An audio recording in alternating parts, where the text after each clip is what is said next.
Welcome back, everybody, to another The Inmates Have Taken Over the Facility episode of Lockdown 23 and 1.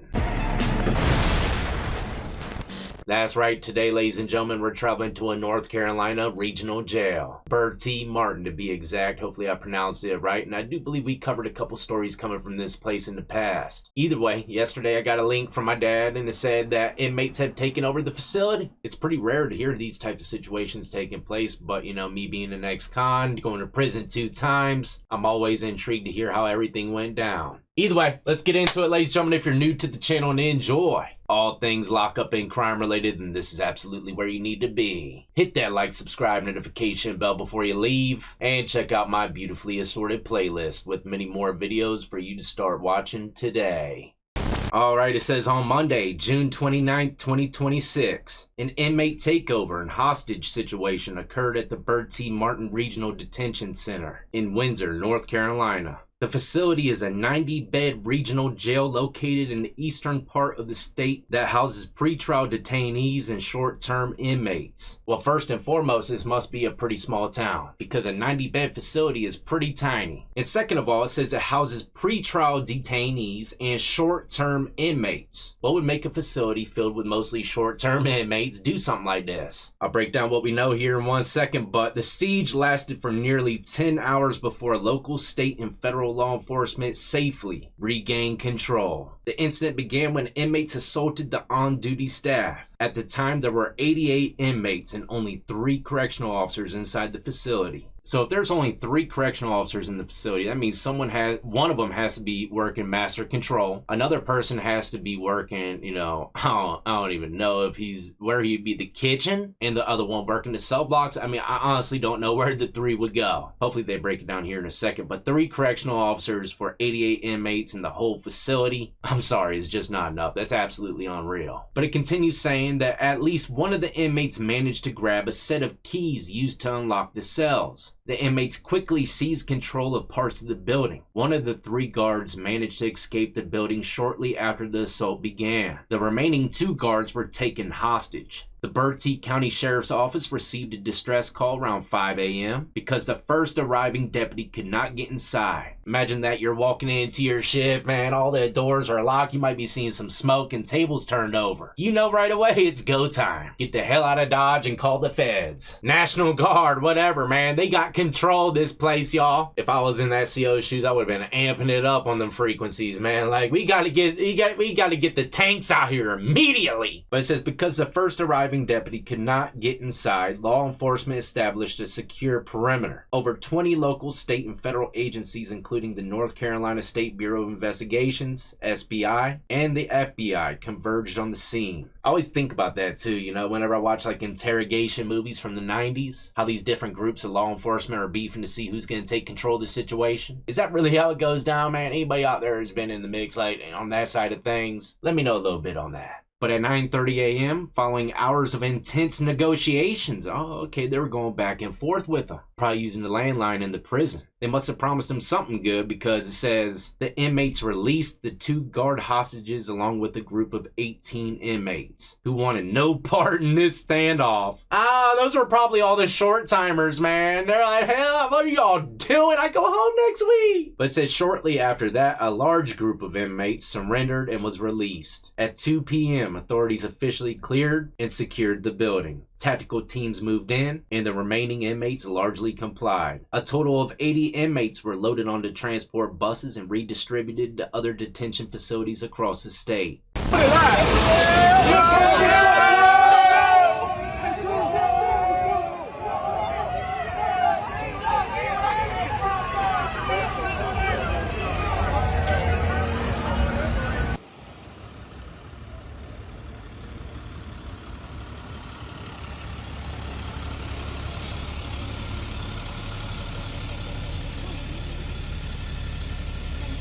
I were to guess, the majority of those guys are going to a high-level prison. Anyone that had anything to do with this is probably going to be on 24-0. For like the next 2 weeks, he ain't coming out his cell. And then eventually he'll go to 23-1. They'll let him out for an hour to take a shower, make a phone call, whatever. But there's definitely going to be some serious consequences. People are probably going to get street charges, time added to their sentence. But it says, miraculously, no fatalities were reported. The 2 guard hostages were freed and immediately taken to a local hospital for medical treatment. Authorities described the collective staff and inmate injuries as minor. The jail remains closed while teams assess physical property damage. Now, many people might be asking why it happened. It says here, while the North Carolina State Bureau of Investigation and the FBI have launched a full criminal investigation, an official motive has not yet been confirmed by the state. However, regional context and family statements point to 2 massive structural issues. One is something that we hear about any extreme situation happening in jail or prison: severe understaffing. I don't understand it, man. Just go ahead and hire someone then. But it says the fact that only 3 guards were supervising 88 inmates pushed the facility far past safe operational limits. Across North Carolina, state prisons and regional jails are battling a massive staffing crisis, with roughly 1 in 4 correctional officer positions sitting vacant. And you know, when I was doing time in prison, the turnover rate for these, rookies, new employees, one prison I was in, some of these people, they would quit the next day. When I say they were getting mentally degraded by inmates, that's an understatement. I mean, these guys would say and do things you would never think in a million years of. Just pure sick treachery. And who would want to hear that every single day, right? So, not to mention the cat calls. If you're a girl, man, you're in for a treat if you want to work in a correctional facility, man. Even the people that like the attention, man, you'll see sooner or later, it's too much for many. Way too much. Just depends on where you're at, I guess. You know, some places, they respect the staff, and you can actually get disciplined by your own people if you disrespect them. Because a lot of these places, they're working with the staff as well. Inmates are kind of like integrated into that black market system. And everything needs to run like a well-oiled machine. Respect comes number 1 in that playing field, man. Or at least it has to try to be. I'm diverging here, going down all kinds of holes, but number 2, it says substantial living conditions. Family members of inmates gathered outside the facility during the raid, claiming that overcrowding and poor treatment sparked the uprising.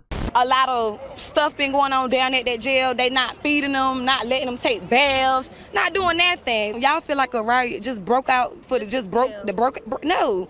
Them folks down there going through stuff, and they humans just like everybody else. They got feelings. And usually that's typically what happens with these type of situations. The guards are carrying the inmates, they ain't getting things done, they need some sheets, they need some clothes, food, their trays ain't right, and nobody's fixing them. It's only a matter of time for their heads, or what I like to call boiling rooms, bust. And they pretty much go buck wild until things get fixed, or at least until they get hurt. I don't know, maybe more details will come out about this, but I can agree that this is a common occurrence on why inmates started these type of uprisings. But it continues saying one family member publicly reported that inmates had been forced to sleep on the floor and face deteriorating inhumane daily conditions. And I've shown y'all plenty of videos of active prisons and jails and themselves and their showers, bathrooms. I mean, it would be better for you to sleep on a public sidewalk in DC with the rats. I'm not even playing. If I were to imagine, it'd be healthier. So it's not a shocker to me if people are complaining about the living conditions. It could be pretty treacherous in there. But continuing, it says, following the incident, North Carolina Governor Josh Stein,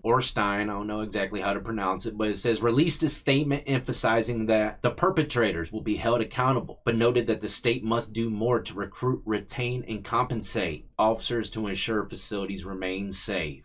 All correctional officers have been released and they are safe at the point receiving medical treatment. I am committed to the citizens of Bertie County to be transparent and ensure everyone's safety, and that is including the staff at the jail and the inmates.